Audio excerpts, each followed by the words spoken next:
ഈ വൈകാരികത മനുഷ്യന്റെ ഔറത്ത് കാണുന്ന രീതിയിൽ വ്യഭിചാരത്തിന്റെ സീനുകൾ മനുഷ്യന്മാർ കാണുന്നത് ഒരു തരം അഡിക്ഷൻ ആണെന്നാണ്.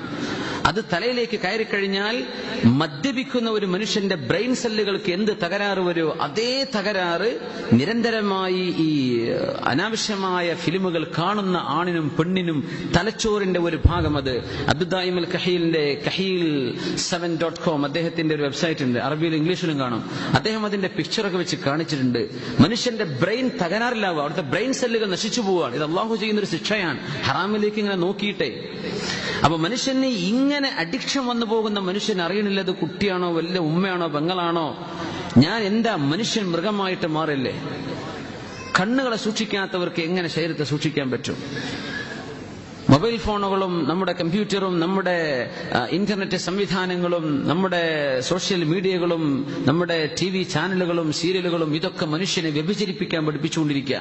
ഇതിങ്ങനെ നിരന്തരമായി ബൊംബാർഡ്മെന്റ് തലയിലേക്ക് ഇങ്ങനെ വന്നുകൊണ്ടിരിക്കുമ്പോൾ ഈ മനുഷ്യൻ റോഡിലൂടെ നടക്കുന്ന ഏത് പെണ്ണുങ്ങളെ കണ്ടാലും അവന് വ്യഭിചാരം ഓർമ്മ വരികയാണ്, ആക്രമണം തോന്നുകയാണ്.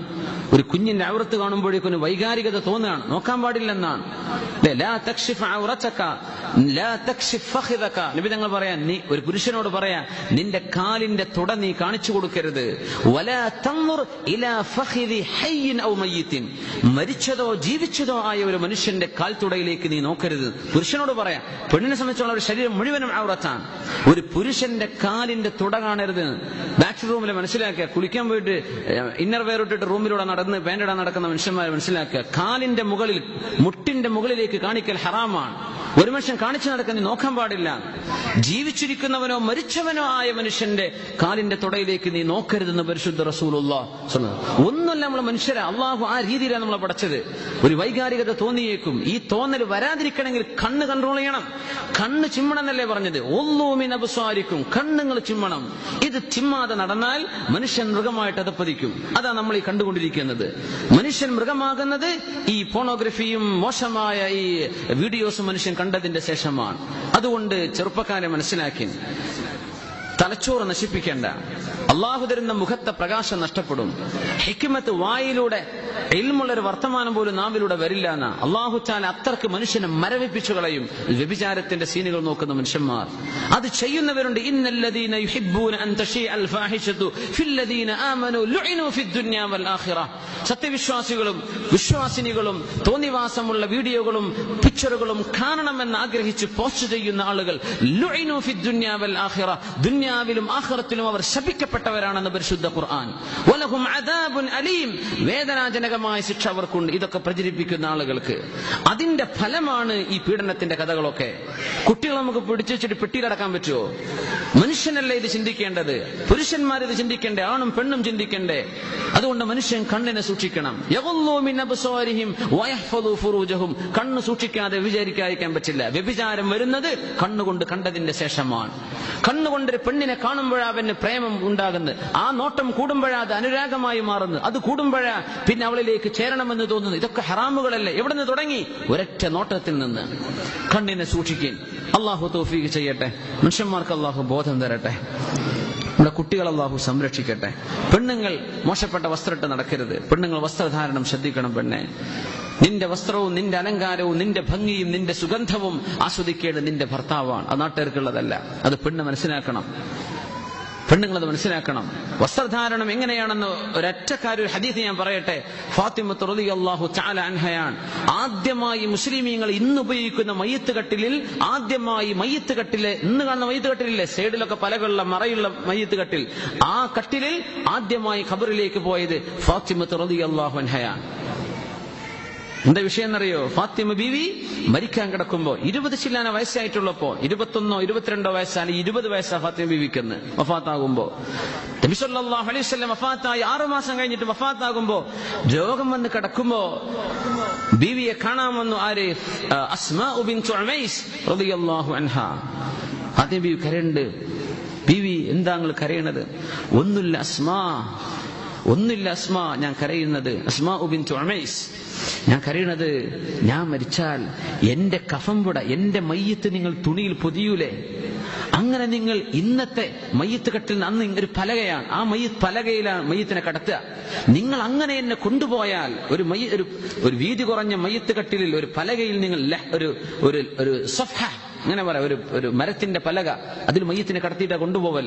അങ്ങനെ എന്നെ കടത്തിയാൽ എന്റെ ശരീരത്തിൽ വസ്ത്രം ഇങ്ങനെ ചുറ്റുമ്പോ പുരുഷന്മാർ എന്റെ ശരീരത്തിന്റെ വണ്ണം കാണൂലേ, എന്റെ നീളവും വീതിയും അവർ കാണൂലേ, എന്റെ ശരീരത്തിന്റെ രൂപം പുരുഷന്മാർ കാണൂലേ? അതാര് സ്വഹാബികൾ ജീവിച്ചിരിക്കുന്ന കാര്യം. എനിക്കത് ഇഷ്ടമാവുന്നില്ല കേട്ടോ. എനിക്ക് അതോർത്തിട്ടാണ് വിഷമം. അതോർത്തിട്ട് എനിക്ക് മരിക്കാൻ തന്നെ വിഷമാവുന്നുണ്ട്. നിങ്ങൾ ഇങ്ങനെയല്ലേ കൊണ്ടുപോവാൻ? അപ്പോഴാണ് അസ്മാ ബീവി പറഞ്ഞത്, ബിൻതു ഉമൈസ് റളിയല്ലാഹു അൻഹ, സാരല്ല ഫാത്തിമ ബീവി, ഞാൻ എത്യോപ്യയിലേക്ക് ചെന്നപ്പോ എത്യോപ്യക്കാർ മയ്യത്ത് കട്ടിൽ, നാഷ് എന്ന് അറബിയിൽ പറയും മയ്യത്ത് കട്ടിലിന്, അവർ മയ്യത്ത് കട്ടിൽ ഉണ്ടാക്കുന്നുണ്ട്. ആ മയ്യത്ത് കട്ടിൽ സൈഡിൽ പലകകൾ വെച്ചതാണ്. അതിന്റെ ഇടയിലേക്ക് മയ്യത്തിനെ കടത്തിയാൽ ആരും കാണൂല. ഫാത്തിമ പറഞ്ഞു, നിങ്ങൾ അതെനിക്കൊന്ന് കാണിച്ചു തരോ? നേരെ പോയിട്ട് ഈ തപ്പനയുടെ പലകകൾ കൊണ്ടുവന്നു, എന്നിട്ട് വെച്ച് കാണിച്ചു കൊടുത്തു. ഇങ്ങനെ ആയിരിക്കും ഫാത്തിമ ബീവി നിങ്ങളുടെ മയ്യത്ത് കട്ടിൽ നിങ്ങൾ ഉണ്ടാക്കുന്നത്, മതിയോ എന്ന് ചോദിച്ചു. ആയിക്കോട്ടെ, എന്നെ അങ്ങനെ നിങ്ങൾ കടത്തിയാൽ മതി. ഫതബസ്സമത്, അവിടെ ഫാത്തിമ ബീവി പുഞ്ചിരിച്ചു. ഇബ്നു അബ്ബാസ് റളിയല്ലാഹു അൻഹു ഹദീസ് റിപ്പോർട്ട് ചെയ്തിട്ട് പറയാ, വലം തദ്ഹക് ഫാത്തിമ റളിയല്ലാഹു അൻഹ ബഅദ വഫാത്തി അബീഹാ മുഹമ്മദിൻ സ്വല്ലല്ലാഹു അലൈഹി വസല്ലം. അല്ലാഹുവിന്റെ റസൂൽ വഫാത്തായിട്ട് വാപ്പ മരിച്ചിട്ട് അവസാനമായി ഒന്ന് ചിരിച്ചത് ഒരേ ഒരു നേരം, എന്റെ മയ്യത്തുകൾ ഇങ്ങനെയാണല്ലോ കൊണ്ടുപോകുന്നത്, എന്നെ പുരുഷന്മാർ കാണൂലല്ലോ. മയ്യത്ത് കട്ടിൽ കൊണ്ടുപോകുന്ന നേരത്ത് ആ ചിന്തിച്ച വേദനയിൽ നിന്ന് ഇന്ന് നമ്മൾ കൊണ്ടുപോകുന്ന മയ്യത്ത് കട്ടിലുണ്ടായത് മനസ്സിലാക്കണം. ഇനി നമ്മൾ എങ്ങനെയാ പറയാ, എത്ര അച്ചടക്കത്തിലാണ് പെണ്ണുങ്ങൾ നടക്കേണ്ടത്? എങ്ങനെ ശരീരം ടൈറ്റ് ഫിറ്റുള്ള വസ്ത്രമിട്ട് നടക്കുക? എങ്ങനെയാണ് നമ്മൾ നടക്കേണ്ടത്? ഏത് വസ്ത്രമാണ് നമ്മൾ ധരിക്കേണ്ടത്? പുരുഷന്മാരും ആണും പെണ്ണൊക്കെ നമ്മൾ നേരത്തെ പറഞ്ഞ രീതിയിൽ അല്ലാഹു പടച്ച മഹാത്ഭുതങ്ങളാണ്. പക്ഷേ ഇത് ഹറാമിലേക്ക് തോന്നിപ്പിക്കുന്ന അവസ്ഥയിലേക്കല്ല. അച്ചടക്കം പെണ്ണുങ്ങൾ പാലിക്കണം, പുരുഷന്മാർ അച്ചടക്കം അവരും പാലിക്കും. എങ്കിലേ ഇതൊക്കെ പരിഹരിക്കാൻ പറ്റൂ. അല്ലാതെ നമുക്ക് പട്ടാളം പോലീസിൽ റോട്ടിലേക്ക് ഇറക്കിയിട്ടൊന്നും പീഡനം തടയാൻ പറ്റൂല. ആണും പെണ്ണും ചിന്തിക്കണം, അള്ളാഹുവിനെ സംബന്ധിച്ച് ബോധം ഉണ്ടാവേൻ. അതേ ഇതിന് പരിഹാരമുള്ളൂ. അള്ളാഹു സഹായിക്കുമാറാകട്ടെ, കൊടുക്കട്ടെ. അൽഹംദുലില്ലാഹി റബ്ബിൽ ആലമീൻ ഹംദൻ യുവാഫി നിഅമഹു യുകാഫിഉ മസീദ. അല്ലാഹുമ്മ സ്വല്ലി അലാ സയ്യിദിനാ മുഹമ്മദിൻ വഅലാ ആലി സയ്യിദിനാ മുഹമ്മദിൻ വബാരിക് വസല്ലിം അലൈഹി. അല്ലാഹുവേ കാരുണ്യവാനായ പടച്ചവനെ, അർഹമർ റഹീമീനായ റബ്ബേ, ഞങ്ങൾ പറഞ്ഞതും കേട്ടതും നീ സ്വീകരിക്കണേ പടച്ചവനെ. അള്ളാഹു ഞങ്ങളെ നീ സ്വാലിഹീങ്ങളാക്കണേ റബ്ബേ, നിനക്ക് ഇഷ്ടപ്പെട്ടവരിലേക്ക് ചേർക്കണമേ അള്ളാഹുവേ. പടച്ചവനെ, ഞങ്ങളുടെ ഖൽബിനെ ശുദ്ധിയാക്കണേ റബ്ബേ, ഞങ്ങളുടെ ശരീരം വൃത്തിയാക്കി തരണേ പടച്ചവനെ. അള്ളാഹുവേ, ഞങ്ങളുടെ ശരീരത്തിന്റെ അസുഖങ്ങൾ ശിഫയാക്കണേ റബ്ബേ, ഞങ്ങളുടെ മനസ്സിലെ അസുഖങ്ങൾ ശിഫയാക്കണേ പടച്ചവനെ. നിനക്ക് ഇഷ്ടമില്ലാത്ത തോന്നലുകളോ അഹങ്കാരത്തിന്റെയോ ഉജ്ബിന്റെയോ റിയാഇന്റെയോ ഇജാബും ബിൻ നഫ്സിന്റെയോ സർവ്വ അസുഖങ്ങളും അള്ളാഹു ഞങ്ങളുടെ എല്ലാവരുടെ ഖൽബൊന്ന് നീക്കി തരണേ പടച്ചവനെ. അർഹമർ റഹീമായ റബ്ബേ, നിനക്ക് ഇഷ്ടമുള്ള സ്വഭാവത്തിലാക്കി തരണേ റബ്ബേ. ഞങ്ങളുടെ സ്വഭാവങ്ങൾ നന്നാക്കണേ പടച്ചവനെ. ആണുങ്ങളും പെണ്ണുങ്ങളും സ്വഭാവങ്ങൾ നന്നാക്കി തരണേ റബ്ബേ. കുടുംബങ്ങൾ അച്ചടക്കമുള്ള കുടുംബങ്ങളാക്കണേ തമ്പുരാനെ. ഭാര്യ ഭർത്താക്കന്മാർ നമ്മുടെ ജീവിതത്തിൽ സന്തോഷം ഉണ്ടാക്കണേ റബ്ബേ. പിണങ്ങിക്കഴിയുന്നവരെ നീ ഇണക്കണേ പടച്ചവനെ. വേർപിരിഞ്ഞു നിൽക്കുന്ന ആളുകളെ നീ യോജിപ്പാണ് ഹൈറെങ്കിൽ യോജിപ്പിക്കണേ പടച്ചവനെ. അർഹമർ റഹീമായ റബ്ബേ, മക്കളില്ലാത്തവർക്ക് കൺകുളിർമയുള്ള മക്കളെ നീ കൊടുക്കണേ അല്ലാഹുവേ. ഗർഭിണികളായ സഹോദരിമാർ അള്ളാഹുയുടെ പ്രസവം നീ എളുപ്പത്തിലാക്കി കൊടുക്കണേ തമ്പുരാനെ. അള്ളാഹു ജനിച്ച മക്കൾ അവർക്ക് അസുഖങ്ങളും പ്രയാസങ്ങളും ബുദ്ധിമുട്ടൊന്നും ഇല്ലാതെ എന്റെ കാവലുണ്ടാകണേ അല്ലാഹു. അസുഖമുള്ള മക്കൾക്ക് നീ ശിഫ കൊടുക്കണേ റബ്ബേ. മാതാപിതാക്കൾക്ക് ശിഫ കൊടുക്കണേ റബ്ബേ.